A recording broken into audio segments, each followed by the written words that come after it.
Thank you, everybody, for making the time to join our second symposium on digital humanism. And this time we'll be discussing whether we should trust AI or whether we should not. And we are aware it's a very clickbaity title, and we will try to bring some nuance into it. And with me today are four excellent experts, and I will introduce each and one of them so you can have an idea who is going to be contributing today.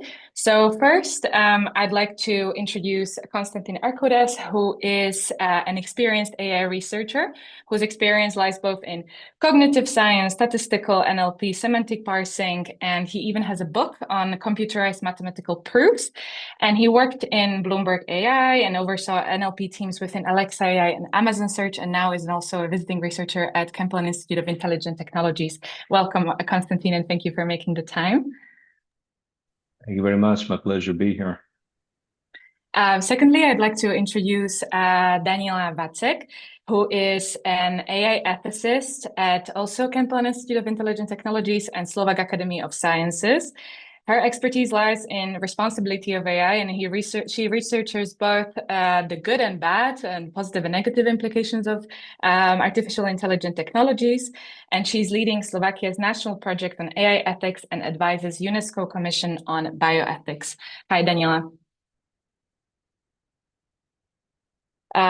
Perfect. And then the third speaker that we have today is Simona Stopkova, who is a psychologist and head of IPEčko Bratislava. For those who do not know, IPEčko is an online crisis helpline for young people in Slovakia. They are doing really, really important and much needed work here. And Simona will provide a first-hand experience within the effects of AI on young people. So she will bring a real-world experience of what is happening right now, such as when young people turn to machines instead of people, and why is it in some cases good and why is it in some cases bad.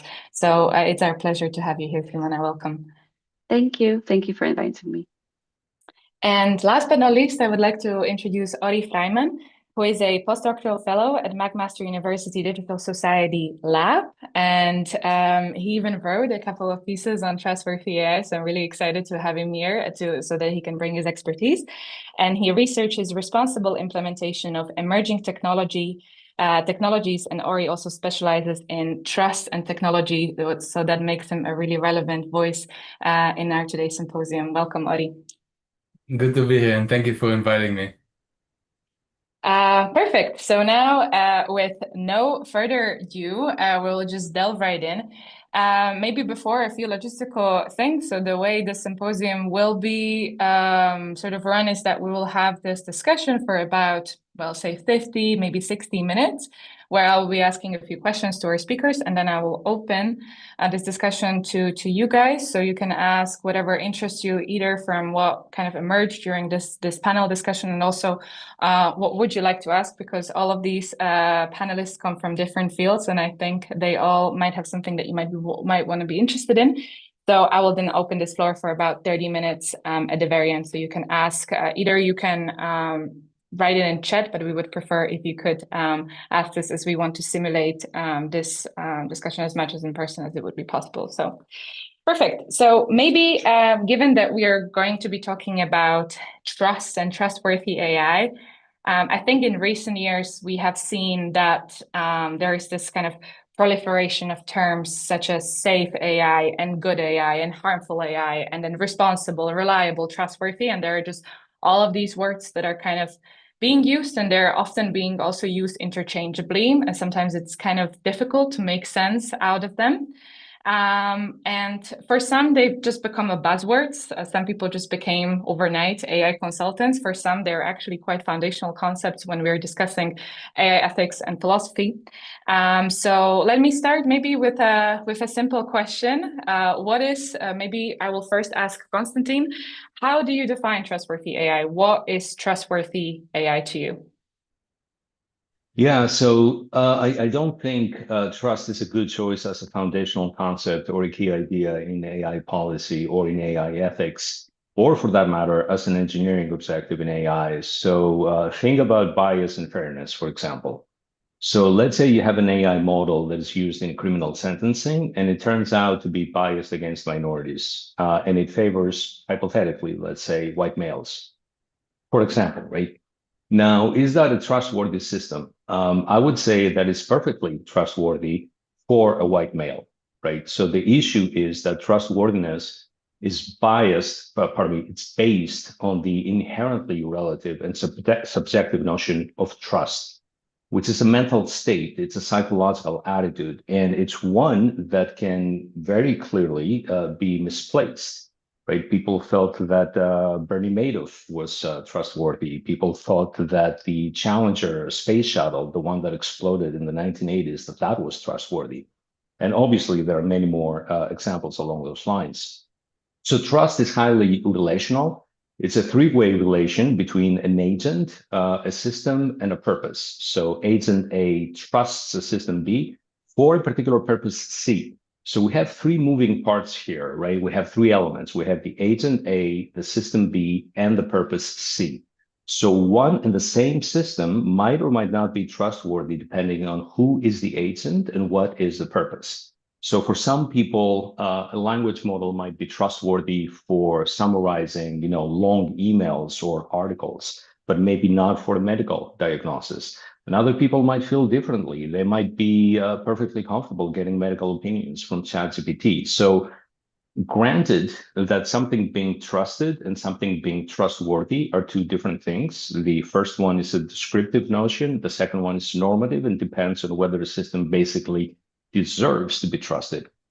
But the only way to answer that normative question is to specify a particular purpose and context and particular class of agents and start looking at concrete measurable properties of the system and doing tests. That's what we ought to be focusing on, not whether or not people, feel a certain way in general about the system. And this is, by the way, how it's always been in engineering. When you talk about systems where there's a lot at stake, whether it's a nuclear reactor, or whether you have, control software for an airplane or for medical devices, those fields don't use trust terminology. They don't talk about airplanes being trustworthy. In fact, I was curious. I did a Google search for the phrase trustworthy AI. I got 1.5 million results. And then I searched for trustworthy airplanes. I got 187 results. So this is just not the language that they use in the aviation industry. They don't talk about making people feel good about airplanes and comfortable about flying. They talk about reliability, they talk about safety, they talk about performance, about certification standards, testing regimes, and so on. So, and by the way, once they get those important ingredients right, then trust follows. Trust is the result, is the upshot. So it's important to get the causality right. Trust is an effect, it's not a cause. The important properties that actually cause people to ultimately feel trust are completely objective. These are properties like reliability, accuracy, transparency, correctness, fairness, privacy, and so on. These are the things that AI engineering organizations would be and should be focused on and aiming at. Now, just to wrap things up with just one more minute, if you look at proposed definitions of trustworthy AI by companies like IBM or Meta or by various consortia or organizations, they are actually conjunctive definitions, right? So they say that an AI system is trustworthy if and only if it has accountability and it has transparency and has privacy and safety. So it's just a wish list. And that wish list, by the way, is different from one definition to the next, depending on who you ask. Now, in general, that type of definition where you say that something is sex, if and only if it's like Y1 and Y2 and Y3 and Y4, that is just terminology. It's just an abbreviation convention. It doesn't have any analytical power. So it doesn't help to explain anything or kind of give us any insights. It doesn't contribute anything above and beyond Y1 and Y2 and Y3 and so on. And the fact that these definitions all differ from one another, depending on the company, the consortium, the organization, shows that the concept of being trustworthy is not what philosophers call a natural kind. It's just an umbrella concept. It's a bucket, basically, that's more of a marketing buzzword than anything else. It has rhetorical force. It is politically convenient because it kind of signals virtue, but without actually committing to any specific measurable standards. it sounds good and trendy, but it's conceptually confused and shallow, in my opinion, for the reasons I just mentioned. Thank you. Thank you, Konstantin. And I think to what you just said, I will probably build on Daniela, because in your works, you kind of write a lot about the role responsibility and about the relational aspect of trust and responsibility. So maybe building on what Konstantin just said, how do you define trustworthy AI for yourself? Yes, absolutely. So I think that making this parallel with responsibility is actually very worthwhile, because I think that we are facing almost exact same issues with the term responsible AI. It's also getting a bit of a buzzword. It's used by companies, by regulations. So we also have this kind of a wish list that contains several elements that actually do not have much with responsibility, that are sometimes even circular, because they sometimes contain responsibility as an item on the wish list. So yeah, that's not very helpful in my opinion. And I think that we as well, I'm talking for philosophers, I think that we should not resign, we should not give up on the conceptual analysis of this term. I'm very much into doing this both in case of responsible AI, where I actually did that, and I'm working on doing this in case of trustworthy AI. So my general idea is that I think we should distinguish not two main interpretations of trustworthiness, but actually three. First, on the one hand, we have reliability, of course, which some say that, well, that is not trustworthiness, but sometimes they are kind of used interchangeably, that people actually mean reliability but speak of trustworthiness. So I think that, yeah, we should think of that minimal end of reliability. And on the other hand, on the other extreme, we have genuine human trustworthiness. And then I think that there's a middle layer, which I think is very promising for conceptual analysis. So I think that we should seek something that is more than reliability, but less than this genuine human trustworthiness. Because, well, of course, I mean, this genuine human trustworthiness is not something that can be met by AI systems. So saying that AI systems can be trustworthy in the sense humans can be, that's not gonna happen. But still, I think that, like in the case of responsible AI, there's possibility for this indirect interpretation, which is very popular in case of responsible AI. So instead of saying that these systems are trustworthy, you can talk about human stakeholders, that they are trustworthy, which is a genuine possibility. So yeah, that's it for me. Yeah, and I think with this, this is, I think, Ori, you wrote a very interesting paper, which has an attention-grabbing headline. It's called "Making Sense of the Conceptual Nonsense of Trustworthy AI." So, and yet there you also distinguish between the mere reliance and the trustworthiness, and you also kind of mentioned that by talking about trustworthy AI, we are sort of shifting the responsibility to the AI systems and not necessarily to the stakeholders. So also, like in relation to what Konstantin and Daniela said, like maybe you can also detail a bit more about what you wrote in the article. Also interesting read. I really recommend for other people to read that. But yeah, how do you define trustworthy AI? Thanks for the kind words. I absolutely agree with Konstantin and Daniela about what they said. If to add something else that haven't been said before is to say that lay people or us, when we speak with families or when we speak in circles that are non-professional circles, trustworthy is one thing, but when professionals speaks of trust is completely another thing. So when professionals speak of trust, specifically when they measure it, when we look at the scientific domain, there's no unity in what is the object of trust. The tools, the surveys, the experiments, the behavioral data. Scientists measure trust, but they measure so many different things and they call it trust. So that's one thing. And the second thing is that at least people from the viewpoint that I hold, think that in principle, products cannot be trustworthy. They cannot be the object of trust. In order us to have trust, we need the other side, or the trusted side, to have a goodwill, to be accountable for what they promise us, for the expectations that we set, and not to betray us, right? It's an active decision not to. So when I look at my alarm clock, it can't do these kind of things, and by extrapolation, also AI products. But humans, institutions, and corporations can do these kind of things. So that's the addition to this. Yeah. I remember I was having this conversation with you and Daniela, and I think both of you asked me whether I necessarily like if I trust my microwave or if I find it reliable. And I think this is like the distinction that some of the people should make. Like, who do we trust? Exactly, who do we trust? Like, do we trust things or do we trust people? But yeah, Simona, you also like you come from a bit of a different field, and maybe you can sort of bring closer the idea of like what is trust when it comes to like minors, and also from a psychologist point of view when they use AI systems, and how do you maybe yourself define it in your line of work?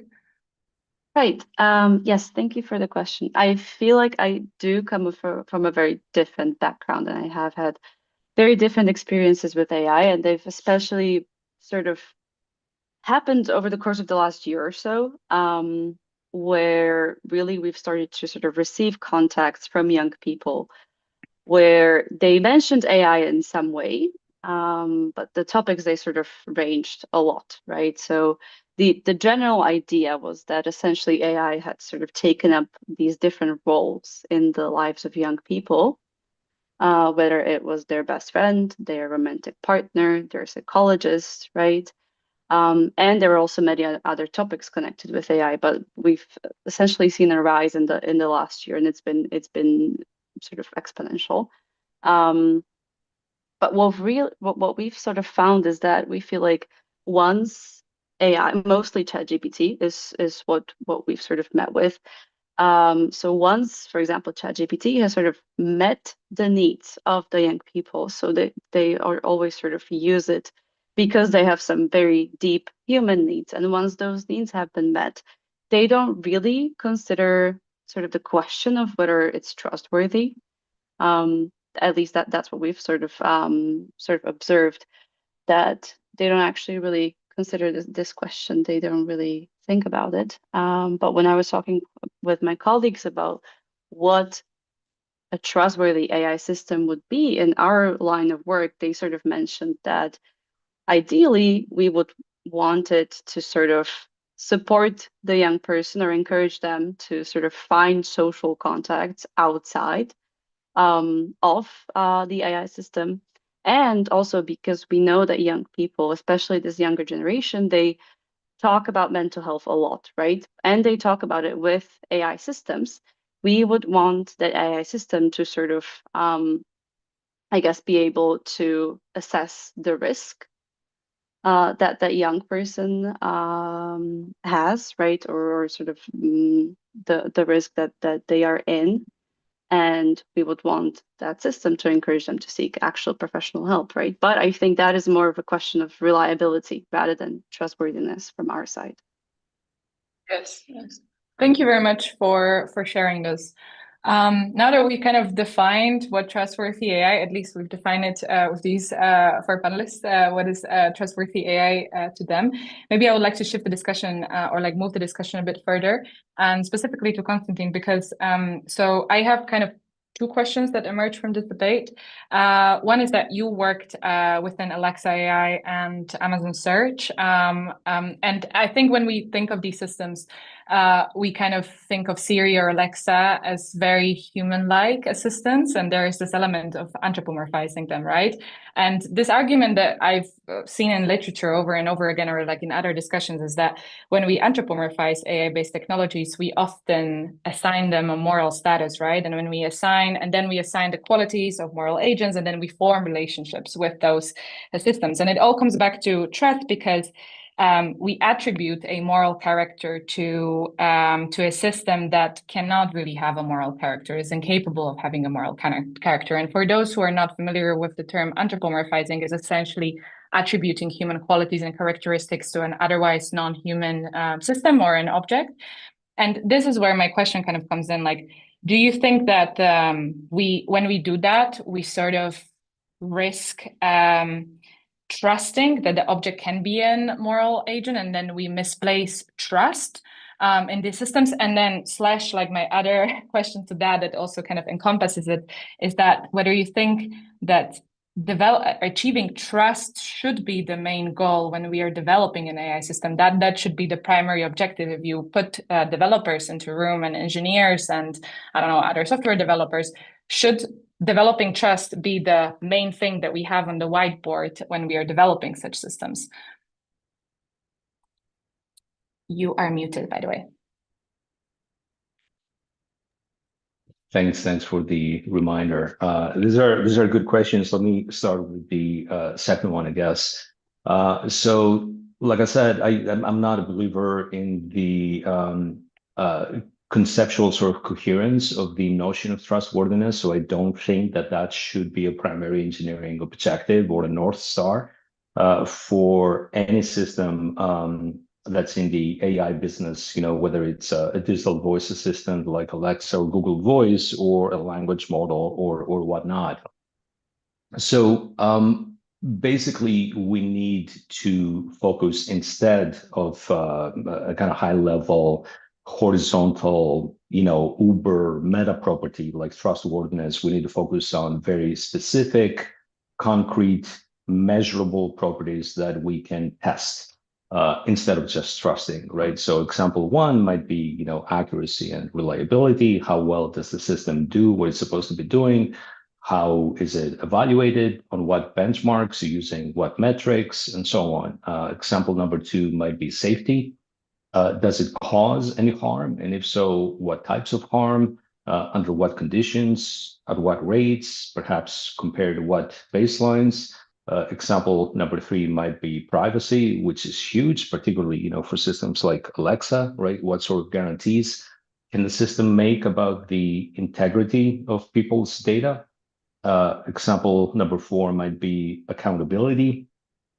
So what do we know about the people who built the system, about who built the system, and more importantly, how they built the system, right? How was the system deployed? For what purposes it's being used? How well can we audit the system, and so on and so forth. So these are the properties that I would make the priorities for an engineering organization like AI teams in Alexa.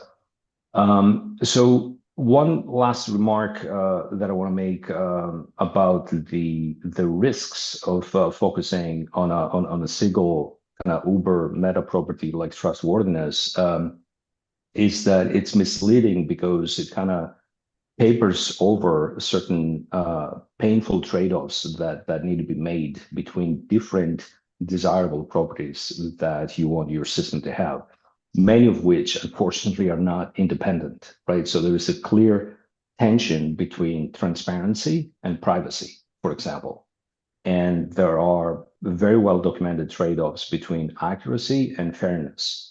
So even if you take a single individual vertical dimension like fairness, there are many different ways to understand fairness, and there are many different technical definitions of fairness, right? So that by itself is a tricky concept. And there have been well-known mathematical results over the last 10 years, like the impossibility theorem, which basically shows that it's mathematically impossible to satisfy all of these different definitions of fairness at the same time, except for, trivial cases. So again, I come back to the point that a system, an AI system, cannot possibly be universally trustworthy for everyone with respect to every single fairness standard, or in general, in the abstract, because there's always going to be trade-offs. And when we talk about a single absolute notion of trust, we sort of obscure, the fact that unfortunately this is impossible. So so much for the question of what to focus on from an engineering perspective in an organization that is building an AI system. Now, the risks of of basically looking at a system as if it were a human or having human qualities, that angle and the temptation, the urge to sort of ascribe mental and even emotional states to that system. I think that's part of the course. It's something that humans are sort of wired to do. I don't think we can help that. I think that's how we make sense of the world. Even mindless devices like a printer. We ascribe mental states to it. We say, oh, that the printer wants to do this, or it's angry, or whatnot. So I don't think that we can help that. And ultimately, I don't really see a whole lot of very significant issues kind of hinging on that inherent human tendency. I believe the focus again ought to be on specific concrete properties that we want our AI systems to have in certain specific contexts. Yeah, thank you. I think I agree with most of the things that you said, but I would also be wondering, maybe hearing from an ethicist or philosopher, maybe Daniela, where I know we've had this discussion before, but like, where do you stand on whether trust should be the main objective when developing AI systems? Like, I mean, we heard that multiple times in many of our meetings with developers, etc. And also, like, whether, again, like as Konstantin said, right, that we have many definitions of fairness, and sometimes they stand in contrast. Also, the digital humanism principles, while we have them all listed, they often clash, and they cannot be achieved at the same time. So, yeah, what is your take on that? Okay, I would definitely want to stress that in my experience, I've seen developers, companies, and also researchers seeing increasing trust as the unquestioned goal. I've seen that, so I have to say it. So I think that even if we don't like it, I think that for many that is actually one of the goals. So I think we should bear that in mind. But whether it should be the goal, well, I don't think so. I don't think that it should be the unquestioned goal. And maybe we'll see some of the reasons later on when I think Simona might have interesting things to say about that. Because we've seen examples where blind trust in AI systems, so trusting when we shouldn't trust, can have quite damaging consequences. So I think that while in some cases it might be useful to increase trust, like for instance, if there is some medical AI and it really suggests you that you should take someone to seek urgent medical assistance, and you would not trust the system. You would say like, oh, maybe it's wrong, and you wouldn't seek them this medical assistance. Well, that can be quite problematic, but also there are like many cases where having too much trust is really not a good thing. Yes. And I also think it comes back to the relational aspect of the AI, right? And the roles that different AI systems can have. Like, while you can question whether the outputs of ChatGPT are inherently right, maybe sometimes, again, when you need to triage patients and decide which hospital they should go for cardiac care, maybe this is not the time to necessarily question every single output and just seek the medical care. So it again comes to different nuances and different settings in which AI systems are used. But as Daniela mentioned, I would like to maybe move also to Simona, because I think she has a lot to add. So my question to you would be, again, like, you work at IPECHCO, so for the people who maybe joined later, it's an online helpline, crisis helpline for young people, and you work with young people who struggle with mental health. And while they might bring mental health issues that are not necessarily or not solely connected to AI systems, many bring up issues that kind of arise from their interactions with different chatbots, or sometimes not even LLMs, but also their interaction with deepfakes and sexualized AI content, etc. So what patterns are you seeing, both positive and negative? Because I think now we can only think of the negative ones, but maybe you can also talk about the positive impact. And where does the question of trust fit into these experiences for you? Yes, thank you. Yeah, as I've said before, it's sort of been a trend of this year, where we've really seen a rise of contacts, which have sort of been regarding AI. And it's not just our helplines, but also our crisis centers, which we have all over Slovakia, and our youth clubs. So we have sort of different platforms where we interact with young people. And it's been a trend on sort of all of them. And if I had to sum it up, I would say that essentially what we found is that AI has sort of been substituting a lot of empty spaces in the lives of young people. And what we know from sort of our statistics that we publish yearly is that loneliness is the #1 topic that people contact us with, right? And that's shown up at least 2 years in a row, if not 3. And so from our point of view, this is also sort of relating to the rise that we've seen in context regarding AI, right? So a lot of the times, young people don't really have anyone to talk to regarding their lives, how they are doing, how they're feeling, right? What's been happening. And in most of their relationships, they feel like they have to sort of fulfill certain expectations, right? Whether it's at work, at school, at home, or in romantic relationships. And then there's AI, right? There's ChatGPT, for example, where it's always available. It never argues, it never questions you. It's just sort of always there for you, and it doesn't really expect anything, right? So it's such an accessible platform, and it's sort of also, at the end of every answer that you get from ChatGPT, there's a question, right? So it sort of seems as if it's showing interest in you, and this is, I think, really what sort of starts these relationships that young people have towards AI. It's this sort of dynamic. And then, it can be sort of, ChatGPT is often considered sort of a friend. But then as in our sort of human relationships, right, oftentimes friendship leads to love, right? And that's also something that we've been seeing, right? So AI in this sort of role of the romantic partner.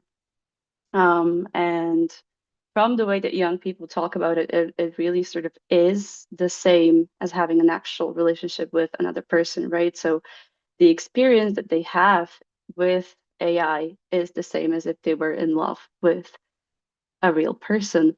And there was this case where we had a client and they were sort of talking to some sort of AI system that was supposed to be discontinued. So it was sort of like a breakup, right? And that client, they really sort of were experiencing this discontinuation of the system as if they were going through a real breakup. That was something really interesting for us. And then the last point I think I want to touch on is AI as a psychologist, right? As I mentioned before, we have a generation of young people who really are sort of open to talking about mental health, which is amazing, right? I think that that's a really, really great thing about this generation. But naturally, as they're forming sort of this new type of relationship with AI systems, they're also talking about their mental health with these systems. And that's where we really sort of see a big problem, because especially because we're a crisis helpline, we also get a lot of contacts from people who are thinking of committing suicide, right? For example. And we've had cases where people have sort of contacted us saying that they consulted this with ChatGPT and ChatGPT told them to contact us, right? Which is the better scenario, but it's not always the case, right? And so what we sort of really find the issue is that AI can't really assess the risk, right? And let's say that you tell AI that you've been having a really, really hard time, you've had a hard day, and you're wondering where the nearest bridges are, right? It's going to give you a list of the nearest bridges. If you write that to our chat helpline, then one of our counselors is sort of going to be very, very attentive to this. And they're going to see that this is somebody who's sort of high risk at this moment. And they're going to, conduct a crisis intervention with them. but this is not something that ChatGPT will do.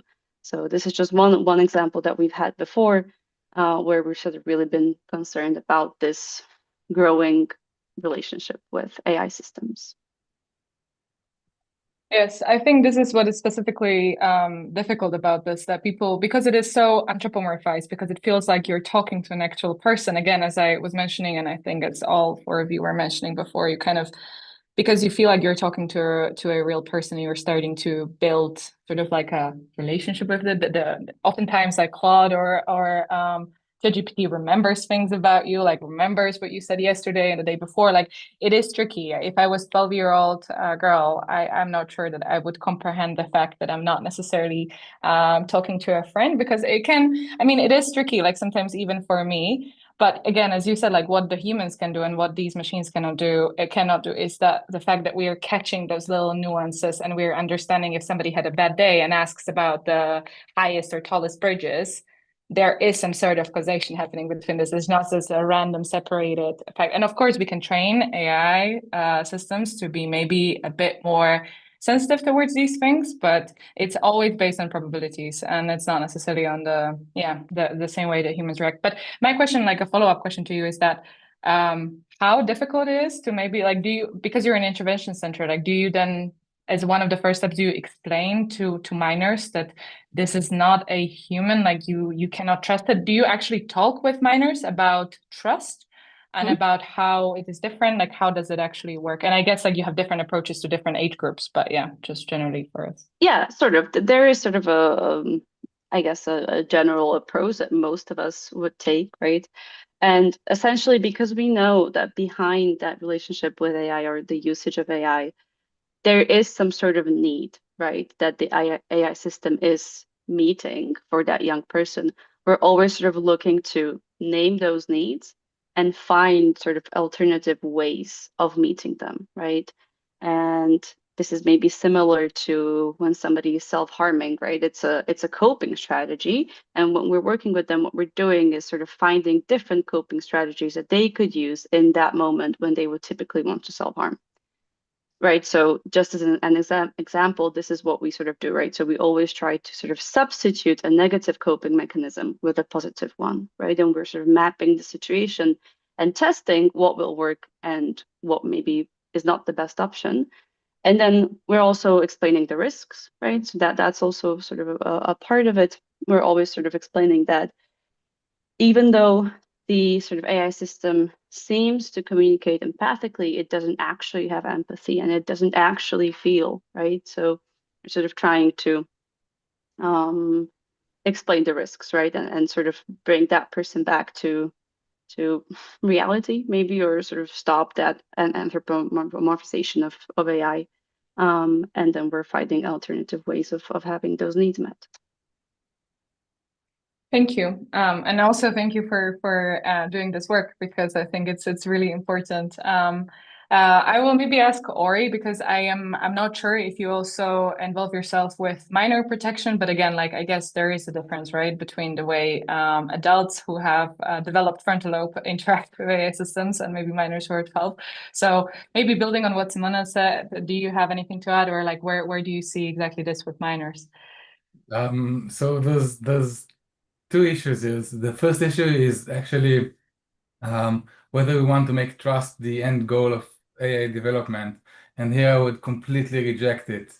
I mean, it could be a good target for marketing metric, but not if we want to do other stuff, which I think it was so insightful to hear Simona and previous speakers. I'll add this, that first of all, anthropomorphizing is not necessarily a bad thing. Like kids do it all the time with stuffed animals, and adults do it all the time with cars and bikes that they give them personas, right? And it does become bad when it's about accountability and responsibility of products that tell us what to do. This is where we should draw the line.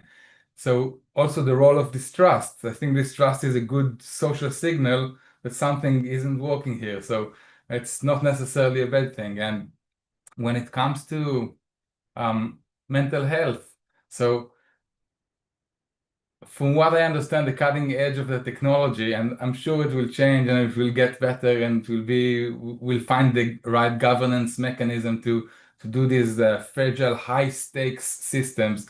But as it is currently, mental health vulnerabilities are not something to experiment with, and by no way exactly, like, just to repeat again what Simona say, I don't like those artificial speakers do not have any capacity for empathy. They do not understand the situation that being discussed. Um, they don't even understand the language, right? It's like a statistical correspondence of words. So absolutely, people involved is a necessary and must. Thank you. And maybe I'll also give floor to Daniela, because you're also a young mom, a recent mom. So is there any way to maybe, I don't know, how would you, I'm not even sure you know, but how would you approach this when your kid is old enough to maybe interact with these AI systems? And is there any way to protect against this, or is there any way to sort of mitigate it or minimize the harms and the risks? How would you approach it yourself, also as an AI ethicist? Yeah, I think that's a great question. First, I'd like to follow up a bit on what Simona said. So you mentioned that AI is filling a lot of empty spaces, and I think that it's worth mentioning one quite horrifying data I encountered. It turned out that many young people that contact helpline, they actually don't tell anything to their parents. And when they were questioned about it, like, why don't you ask your parents for help? I mean, they are there.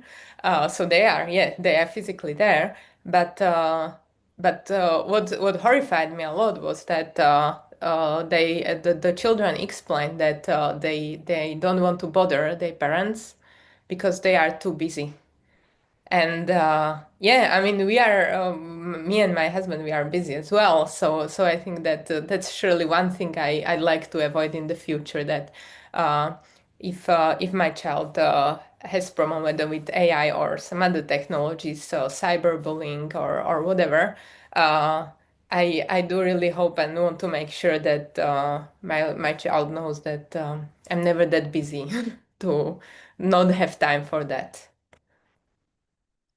Yeah. And I think you kind of like it is a nice bridge to my final question before I open this discussion. And it's about essentially like building this community, that this maybe responsibility lies with all of us, or it's just not like a separate groups in rooms deciding what the threshold is, or maybe it is, I'm not sure. So this is what I actually will be asking you.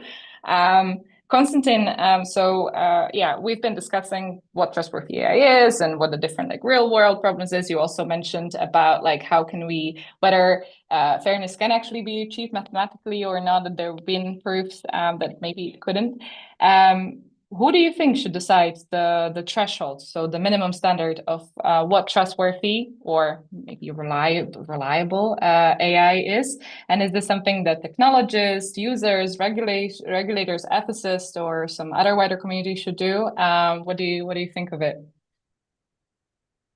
Yeah, so that's a really fundamental question, I think. But before I get to that, if I can just make a brief follow-up on a point that Daniela brought up earlier, which is that people from the AI company themselves say that they want to make people trust their AI technology. So that's true. They might say that, and typically, by the way, in my experience, anyway, it's mostly the marketing people who say things like that because they sound, catchy.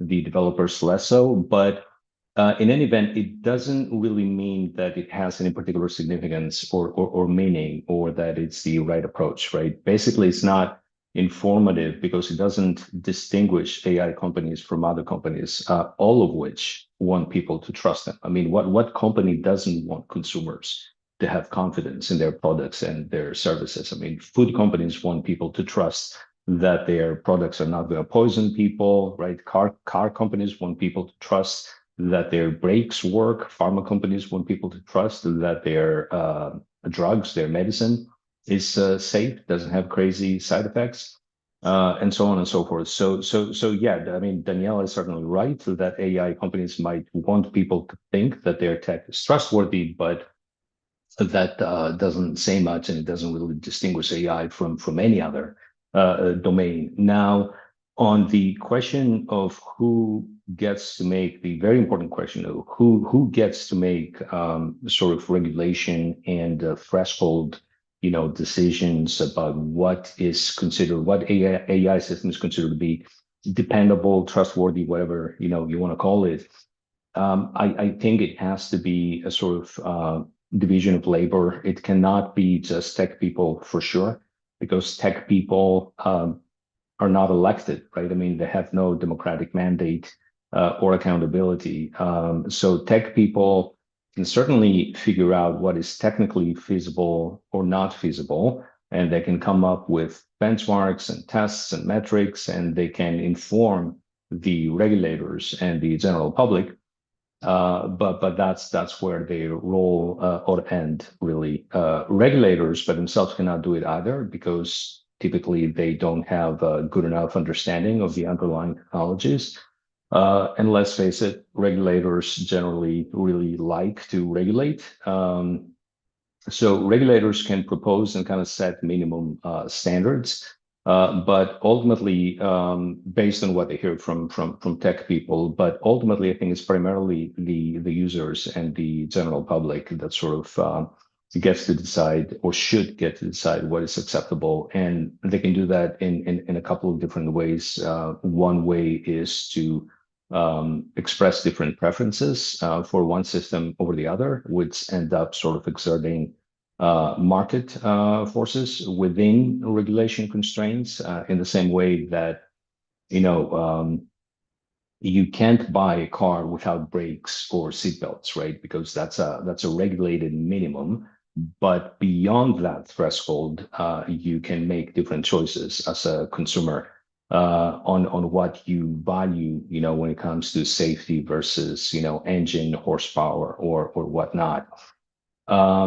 So that ends up sending a clear signal to the car makers, and I think it can be the same sort of calculus with technology companies. And the second thing that the public can do, at least in theory, in practice is more complicated, is they can elect different governments, which might have very different views on regulation. So some of them might want to have very tight regulations of AI, and others might want to loosen them.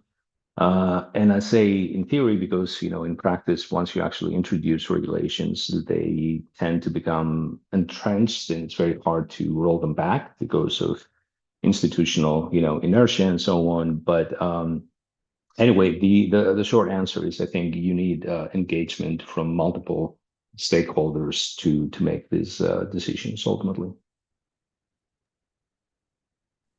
Thank you. Yeah, I think about the minimum standard, I think sometimes it can be tricky, right? Because we've seen with very large online platforms that sometimes there might be a minimum standard, but the way it is actually when users modify their interfaces, it doesn't necessarily always hold. But yes, I do believe that it should be a common activity between, or the common sort of consensus, a deliberation between multiple groups. Or you also wrote in your papers on especially high-level expert group, and I read a bit of a critical view from your paper and critical voice. Maybe you can either build on that or answer this question, who do you think should decide the threshold? So I'll tell you this, this, and obviously it wouldn't be a surprise to anyone. The landscape is shifting so fast, and now so many people feel very comfortable to say things to this, whether I have this on my skin, my friend told me this, how should I respond respectfully? And of course, no one in this Zoom meeting, but many people are feeling comfortable to speak with this, right? So at the end of the day, people, and especially young people, to circle back to, do find a listener, if we can call it that way, without judgmental, And sometimes it does reframe the situations or the feelings in a very constructive way. So it does something good at the end of the day.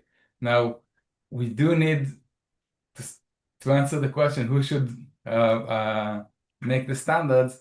I think we should think of it as what happens when things don't work well, or what should be the emphasis. And here, there's no disagreement. It's a multi-stakeholder, should involve everyone that can be involved, from regulators to users to those who develop the technology. And of course, it's very hard to make this kind of multi-stakeholders actually work.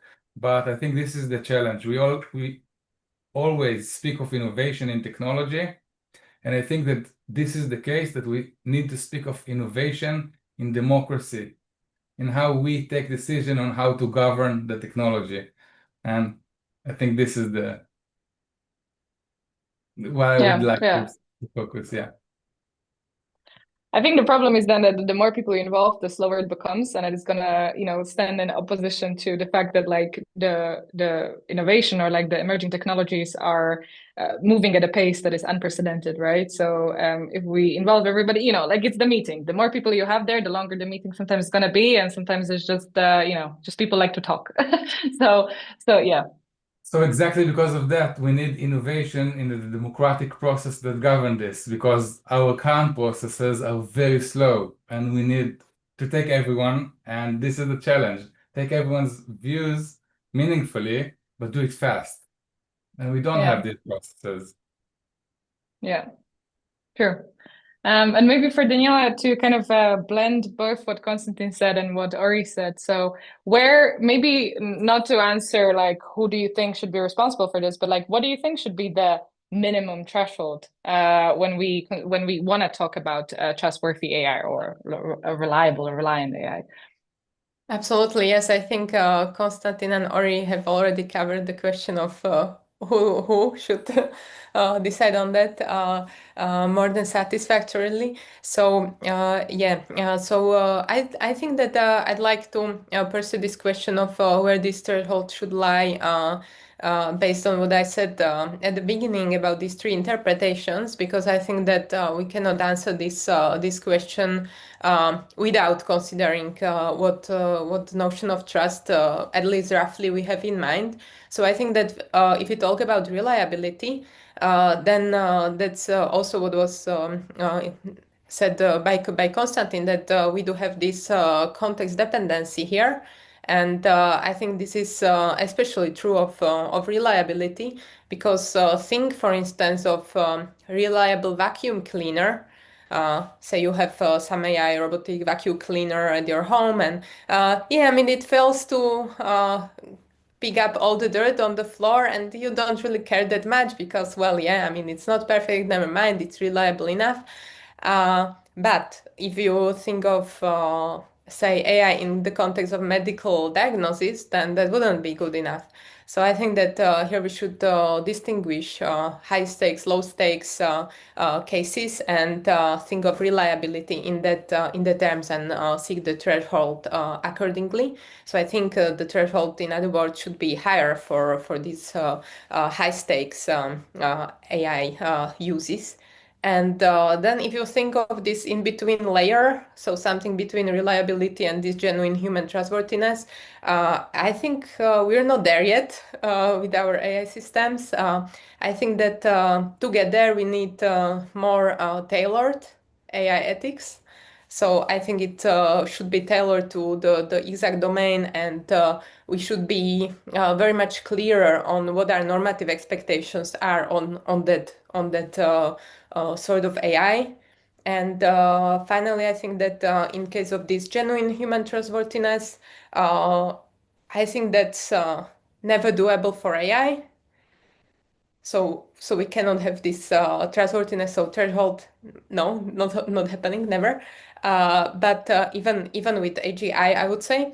And finally, in that case, if you think of these human stakeholders, I think that is in principle doable, but even there, I think that we need more in case of these normative expectations on the human stakeholders. We need to be clear on them to be able to say that actually these human stakeholders are trustworthy in this proper human sense, because we know that if you think of responsibility and this black box problem, I mean, it's often the case that no one properly knows how the technology is working, how is it making its decisions. It's not always traceable who is responsible for what. So I think that it's massively complicated also if we try to do this indirect analysis and think of trustworthiness of human stakeholders. So yeah, that's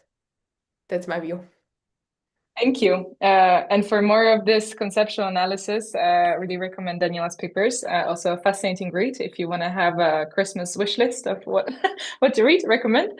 But yeah, so with this, we're actually on time. So thank you very much, all four of you, for your insights. I think it was fascinating here for me, but also for all of the people in the audience. I think it was really insightful, what you said.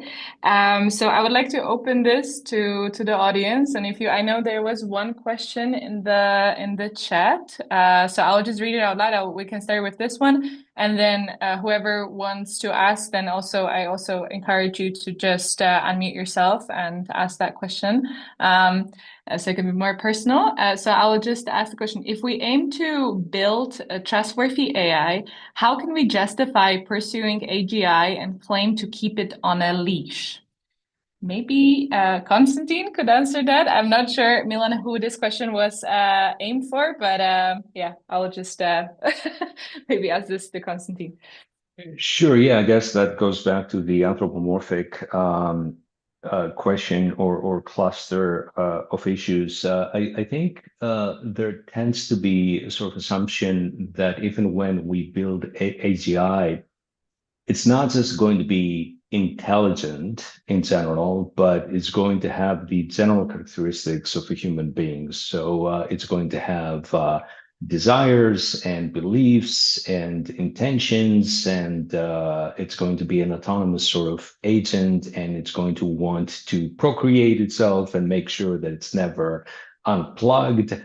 And so on. And that's where I think a lot of the concerns and a lot of the anxiety about AGI and then potentially ASI after AGI derive from. But I think that tendency is not really well founded, because for the same reason that you have airplanes, right, that fly high up in the sky, so they're very much like birds.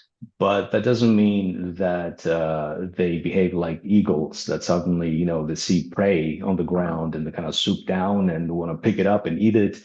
It's just a machine, right? It just does what it's supposed to be doing. And it's going to be the same thing with AGI. I think even if it has general intelligence in the sense of being very capable of, let's say, reasoning or whatever cognitive dimension you want to choose, it's not going to have genuine mental state. It's not going to have qualia. It's not going to want to exist and procreate. It's not going to be like humans, right? So I don't see really any kind of Terminator or Judgment Day scenarios flowing from achieving AGI. Thank you. Even when we get to it, by the way, which for what it's worth, in my own humble technical opinion, I think that LLM-based technology is not likely to attain AGI anytime in the near future, certainly. So that's a whole other topic of discussion. And maybe for people, because I think maybe we have people in the audience who don't necessarily work with AI systems on an everyday basis. So if you could explain what AGI is, or how do you see it? So sure. Yeah. So it stands for general artificial general intelligence, and then ASI, for what it's worth, stands for artificial super intelligence. But you can say And it's, by the way, the exact definition of these terms is controversial. Nobody really knows how to, there is no widely agreed upon way of defining either AGI or ASI, but probably the least controversial way to define it would be to say that an AGI system is one that can be, from a behavioral perspective, as intelligent as any human being, right, on any given cognitive task. So pick any intellectual task. And I'm just saying cognitive and intellectual because AGI doesn't necessarily need to be physically situated in the real world and kind of navigate space and time. It can be just, you know, a Linux process running on a server in a data center in Virginia, right? It doesn't need to be picking things up and stacking things and so on. It can be completely disembodied. So a purely intellectual task, purely cognitive, just make your choice, pick any such task. It should be able to accomplish that task at least as effectively as any human can. That's probably the least controversial way to define AGI. Thank you. I also see a raised hand from yeah. Katarina, so please feel free. Okay, I have a question, and I have my video maybe on. I don't know. Yeah, we No. can see you. We can see you. Okay. So I have a question more for all of you, but it is a question maybe followed by what Simona said about the filling up the empty spaces for young people. Many times people think, or especially developers, but also like people, that technology will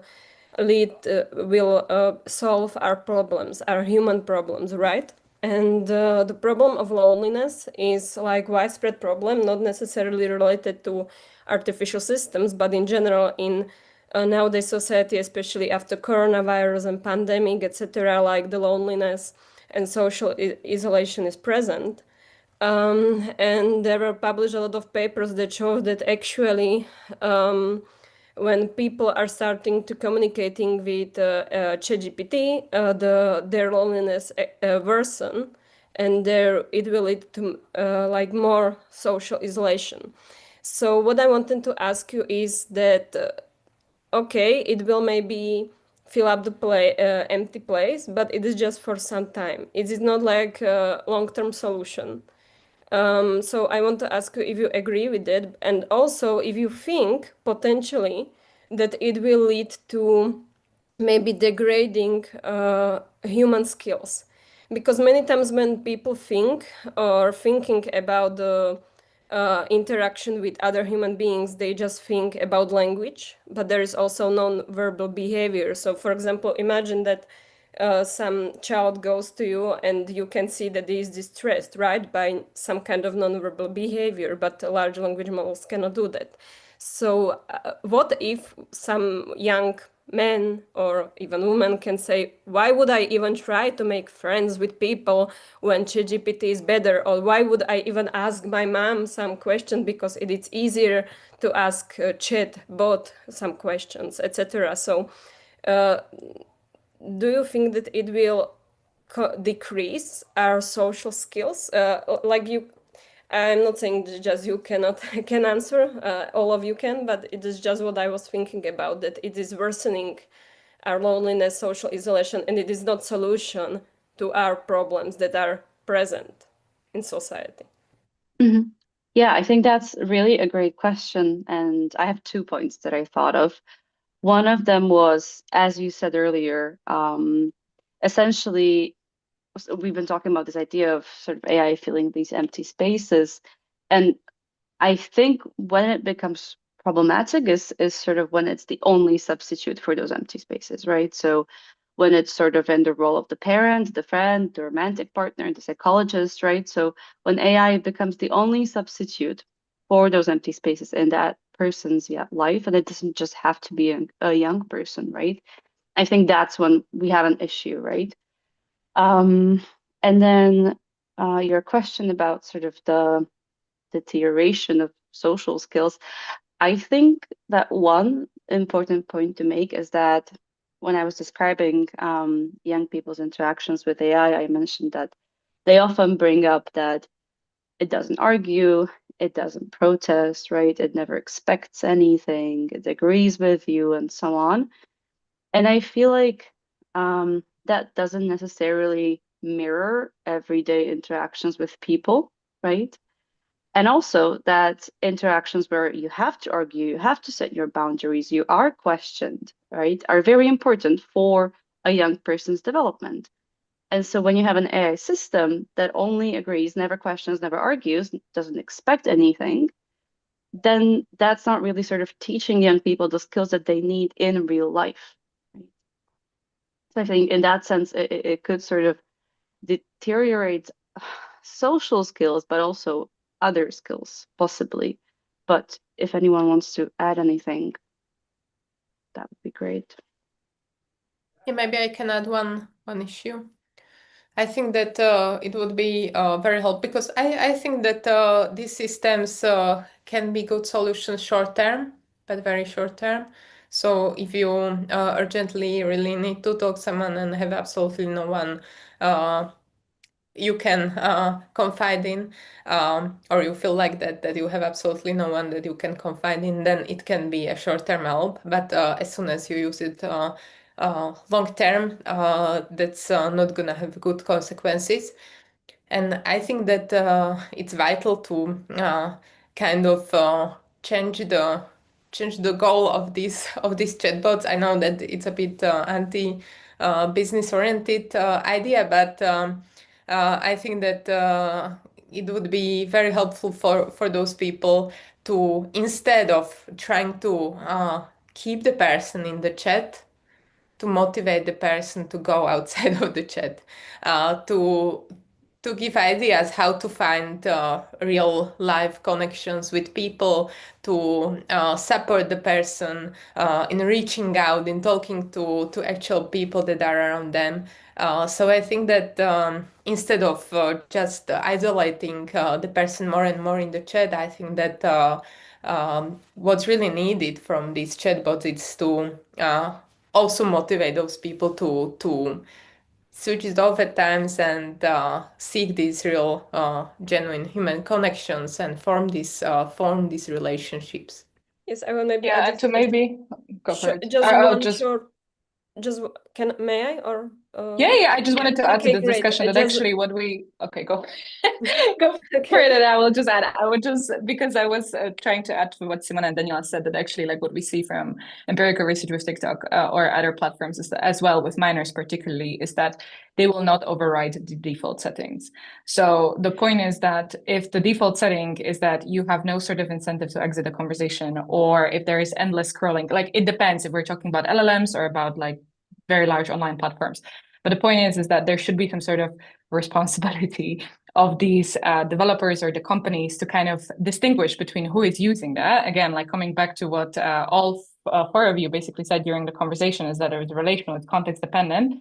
But the point is that we cannot expect a 12-year-old kid to overwrite the basically prompt of the ChatGPT and say, oh, by the way, don't always agree with me, or by the way, don't always support me. Like try to set your own boundaries so that I can it's an unreasonable expectation to have. So the point is that we need to sort of have different standards for different uses, and we cannot expect kids to sort of set their own default settings to the way it's going to be beneficiary to them, because it won't.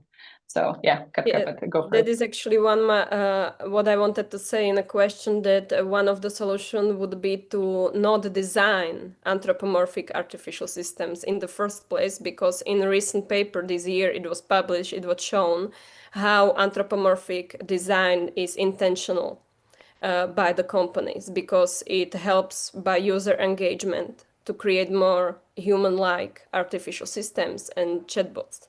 So maybe one of the solutions would be to consider, especially as Sarah said, that children and minors cannot distinguish between really just maybe artificial system and a real human being or a real human interaction. So maybe even consider if we really need to, I know it's also anti-business like, but really need to, that maybe user engagement is not everything in the end.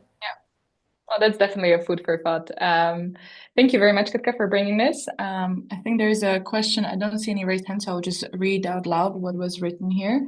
So, oh no, okay. She just has to leave. Thank you very much for joining, Iris.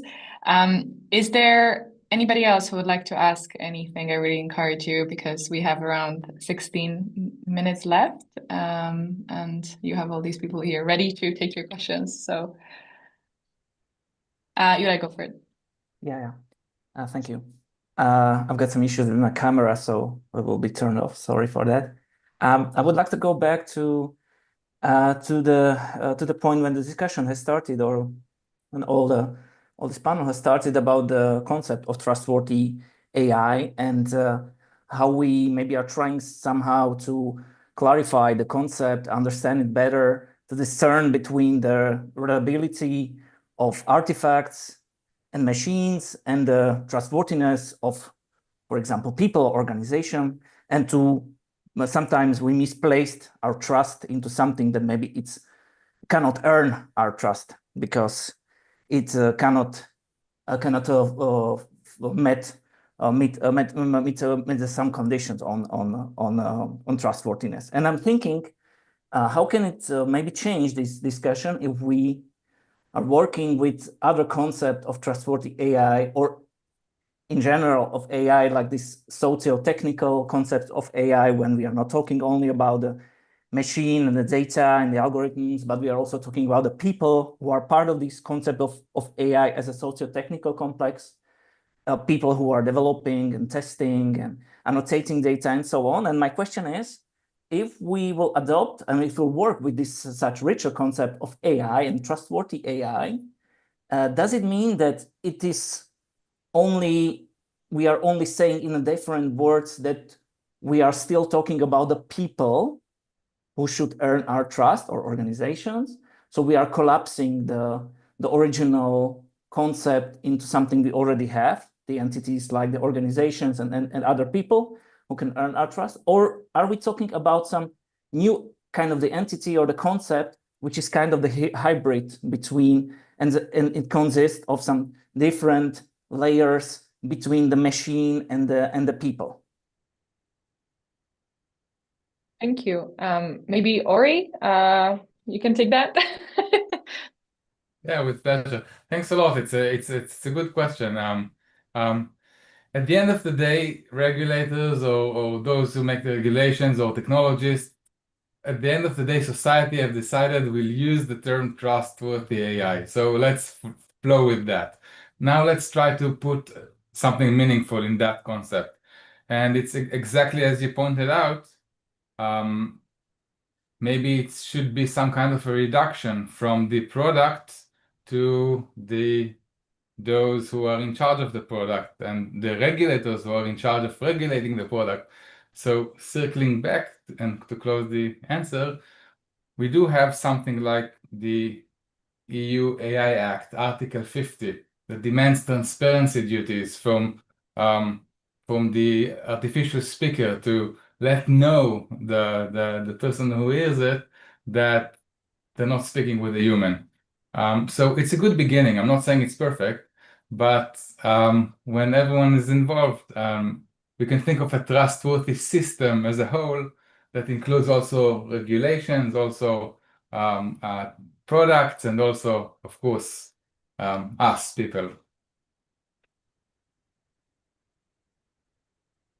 Is there anybody else who would like to add to or build up on Ori, what he said? Yeah. I can. Okay. Should I? Yeah, go for it. Okay, awesome. Yeah, so I think that's a very interesting conceptual question, whether it's like this pure human trustworthiness once again, so not really discovering some new form of trustworthiness or some new form of trustworthiness. And I think it really depends on two issues. One is whether the AI system as such is part of this whole group that is being considered trustworthy. And another thing is what's your view on groups? So whether groups are genuinely new object rather than the collection of these entities.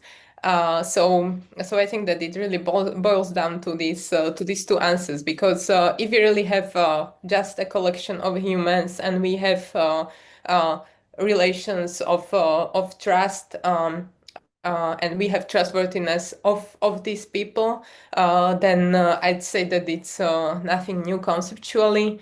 But if we manage to defend this idea that the AI system is part of the group, then I think we would really have something new. But we would also have something new in case one would conceptually or ontologically distinguish between the collection of individuals that forms the group and the group as a new object. So I think that that would be my very philosophical and theoretical answer to that. But I think that with the first option, where the AI system is included, I think we would face some issues similar to responsibility. So, for instance, Huxley and Makela, they argued that if you cannot have individual moral responsibility of AI system, then you cannot have collective responsibility of a system that includes AI system. That wouldn't go argumentatively true. And I think we might face similar issues in case of trustworthiness.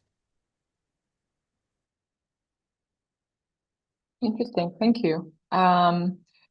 Is there any other question from the audience? Going once, going twice.